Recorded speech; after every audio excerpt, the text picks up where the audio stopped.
Ya, apa sebenarnya alasan dihapusnya sistem zonasi dari PPDB ini dan apa kemudian evaluasi dari sistem zonasi PPDB selama beberapa tahun terakhir ini? Kita akan membahasnya dengan sejumlah narasumber. Sudah hadir tentunya di studio Profesor Cecep Darmawan selaku pengamat kebijakan pendidikan dari Universitas Pendidikan Indonesia. Selamat malam Prof. Cecep, apa kabar? Selamat malam, Mbak. Oke. Dan selanjutnya bergabung secara virtual dosen Universitas Muhammadiyah Jakarta Dr. Dirgantara Wicaksono yang juga merupakan pembina Backpacker Teaching. Selamat malam Pak Dirgantara. Selamat malam. Assalamualaikum. Waalaikumsalam. Siap Pak. Kemudian juga ada Ketua Komisi 10 DPR RI Ibu Hetifah Syaifuddin. Ibu Hetifah, selamat malam. Selamat malam Mbak Agita, Prof. Cecep, Mas Bombong. Oke, saya awali ke DPR terlebih dahulu, Bu Hetifah. Ketika Wapres ini sudah meminta Mendikdasmen, Prof. Abdul Muti untuk menghapus sistem zonasi dalam PPDB, apa sebenarnya alasannya, Bu? Saya kebetulan juga hadir ya waktu rakor dengan Dinas Pendidikan se-Indonesia, dia juga Mendikdasmen, Prof. Muti dan Mas Wapres ya, Mas Gibran itu memang secara tegas nampak sekali ya komitmennya ingin mendorong pendidikan yang lebih merata dan berkualitas. Nah, dan beliau sebagai mantan wali kota memiliki pengalaman tersendiri tentang bagaimana sistem pendidikan di daerah-daerah. Nah, kebetulan kan hadir kepala-kepala dinas dari seluruh daerah ya di Indonesia. Nah, salah satu topik terkait dengan PPDB ini.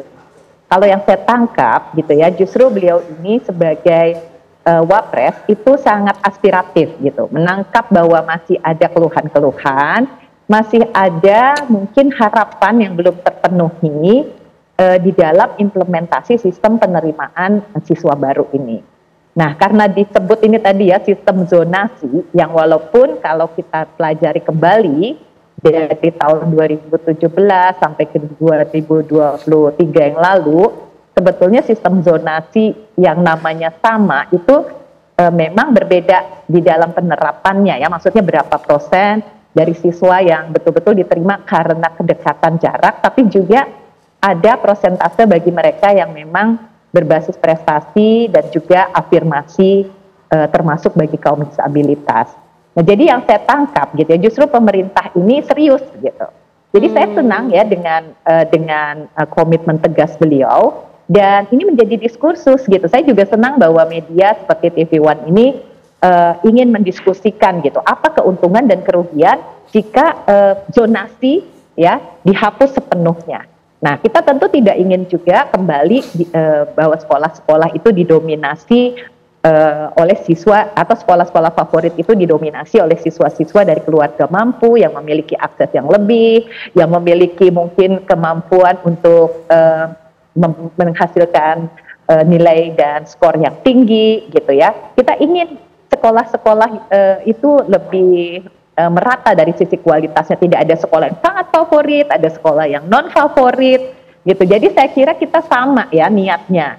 Nah, hanya sekarang sistem yang lebih baik dari sistem yang ada diterapkan saat ini apa itu yang harus menjadi pembahasan kita bersama. Gitu. Jadi saya kira kita tuh ini, cuman ini menunggu juga bagaimana Mendikdasmen segera ya mengeksplorasi alternatifnya ini. Jika sistem zonasi yang sekarang ada yang tidak efektif atau disalahgunakan, misalnya tadi oleh orang-orang tertentu yang memanipulasi data kependudukan hanya karena ingin dapat jalur cepat masuk ke sekolah favorit, ya pasti itu harus ada solusi-solusinya gitu sih Mbak ya. Jadi kita mungkin ke depan ini memang harus bekerja cepat gitu ya, sesuai dengan instruksi atau arahan dari Mas Wapres, tetapi tentu dengan cermat dan hati-hati juga. Ya, ada keinginan supaya menciptakan pendidikan lebih merata dan juga berkualitas. Saya langsung ke Pak Dirgantara. Tadi disebutkan Bu Hetifah katanya sebenarnya masih banyak keluhan-keluhan. Realitanya seperti apa Pak Dirgantara?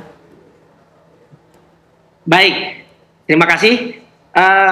Memang seperti yang disampaikan oleh Bu Hetifah, pandangan saya dari hasil studi tentang zonasi di Indonesia, rasanya kita penting melihat beberapa penguatan gitu ya, bicara tentang sistem zonasi ini. Kami di BPK Teaching yang tersebar di 19 di Provinsi seluruh Indonesia, kerap kali kita mengadakan studi-studi. Juga hasilnya itu ternyata salah satunya, kita perlu ada penguatan infrastruktur dan fasilitas sekolah gitu ya. Karena faktanya di lapangan, sekolah-sekolah negeri ini jauh tertinggal dengan swasta, terutama SMP SMA di daerah-daerah gitu ya. Kita nggak usah bahas tentang daerah 3T gitu ya, ataupun daerah-daerah terluar tinggal gitu ya. Kita lihat di sini SD ataupun sekolah yang per wilayah gitu ya. Di sini masih cenderung kita secara akses stabilitas ini memang terbelakang. Nah, di sini SD pun banyak karena warisan Orba gitu, ada kita lihat dengan SD Impres. Nah, penyesuaian zonasi dengan data demografis, misalnya menurut kami gitu ya, kita harus pastikan nih jumlah penduduk dengan jumlah sekolah dalam satu wilayah. Jika satu sekolah itu tidak sebanding dengan jumlah sekolah, maka pemerintah berhak nih mengatur jangkauan zonasi di sekolah lain. Untuk itu, hemat saya memang ketika Pak Wapres ya, Mas Wapres, Mas Gibran sampaikan bahwa hilangkan sistem zonasi, tentunya banyak sekali para orang tua, para pendidik di daerah-daerah terutama yang bersorak-sorai atas hal tersebut.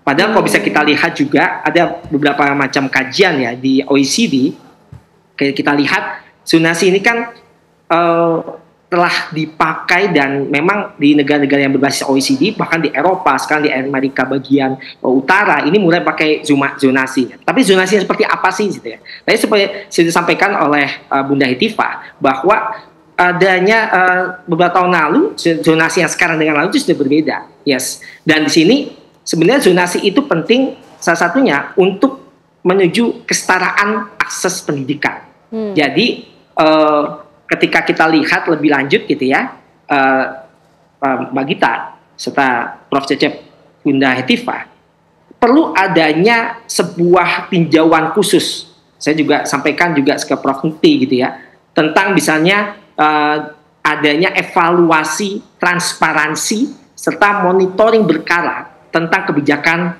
saat ini zonasi dan pembenahannya ini dalam penanganannya, sehingga jangan sampai gitu ya, kita tahu ini sudah bertahun-tahun dan TV One saya ternyata ini Bunda Prof. Hetifah, Prof. Cecep, dari tahun ke tahun pasti ada angkat ketika mau zonasi itu. Nah, salah satunya apa? Terjadi di beberapa kasus gitu ya, bukan berapa, lebih banyak. Rumahnya di belakang sekolah misalnya contoh. Tetapi karena sistemnya yang tadi belum terlalu baik dan tingkat demografi pengukuran, dia tidak masuk ke sekolah yang diharapkan. Dan akhirnya dengan dalih kita ingin terhadap suatu sekolah ya, kita ingin pada dasarnya kualitas suatu sekolah itu sama rata. Nah, ini mungkin yang satu menjadi titik bagian bagaimana kita harus mengevaluasi total sistem donasi yang ada di negara kita. Itu.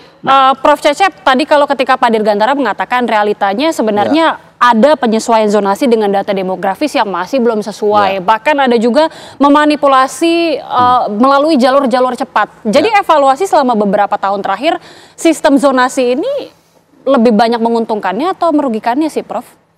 Ya, saya ingin melihat sedikit agak komprehensif ya, bahwa kita seringkali terjebak soal sistem zonasi atau prestasi. Seringkali diadu-hadapkan seperti itu, kita lupa bagaimana sih sistem pendidikan kita secara utuh.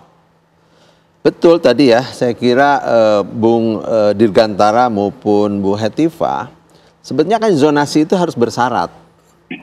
Apa syarat zonasi? Katakanlah ya, kalau kita ingin zonasi secara nasional, maka pemerintah juga harus konsisten dengan 8 standar pendidikan. Misalnya, standar gedungnya relatif harusnya sama. Kualitas gurunya relatif sama. Ya ini standar-standar nih. Standar pembiayaannya relatif sama. Kalau kurikulum insya Allah kan itu dari nasional. Nah, ya dan lain-lain itu, persyaratan itu, standar prosesnya, standar evaluasi segala macam, itu kalau sudah relatif sama, zonasi it's okay. Nah, itu satu. Jadi saya kira pandangan Wapres dan kemudian juga dari Pak Menteri dinyatakan bahwa ya nanti kita evaluasi dulu. Saya setuju tuh. Jadi diletakkan pada apa yang disebut dengan evidence based policy. Jadi kebijakan itu harus lihat pada studinya. Ya kalau dibandingkan misalnya dengan negara-negara yang tadi disebut oleh Pak Dirgantara ya, memang mereka zonasi itu sudah established sekolahnya, dan pemerintah juga bertanggung jawab kalau ada anak misalnya tidak masuk ke sana sini. Ya pemerintah nganterin, Anda mau sekolah di mana? Di kita bisa seperti itu, sudah sampai seperti itu nggak? Kalau ada anaknya nggak bisa masuk misalnya ketika PPDB, ya syukur-syukur kalau sudah ada.